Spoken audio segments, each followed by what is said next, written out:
ఈరోజు బైసెప్ గురించి problem muscle imbalance. Muscle imbalance అంటే ఒక హ్యాండ్ తో ఎక్కువ వస్తాయి, ఇంకొక హ్యాండ్ తో రావు. మ్యాక్స్ అందరికి లెఫ్ట్ హ్యాండ్ వీక్ ఉండిద్ది. ఒకవేళ వచ్చినా రైట్ హ్యాండ్ తో ఈక్వల్ రావు.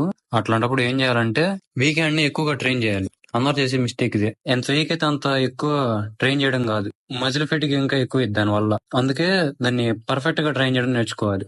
పర్ఫెక్ట్ గా అంటే ఖచ్చితంగా ఒక ఎక్సర్సైజ్ ఆల్టర్నేటివ్ హ్యాండ్స్ తో చేయాలి. ఆల్టర్నేటివ్ హ్యాండ్స్ అంటే ఒక హ్యాండ్ తర్వాత next hand. First week hand తో రిప్ అనేది స్టార్ట్ చేయాలి. అప్పుడు మన బాడీలో ఉండే ఎనర్జీ మొత్తం కూడా ఆ వీక్ హ్యాండ్ కి పాస్ అయ్యి ఫుల్ పర్ఫార్మెన్స్ అనేది ఇచ్చిద్ది. దాంట్లో ఉండే ఎనర్జీ అంతా బయటకు వచ్చిద్ది. హడావుడి పడకుండా స్లోగా పర్ఫార్మ్ చేయాలి.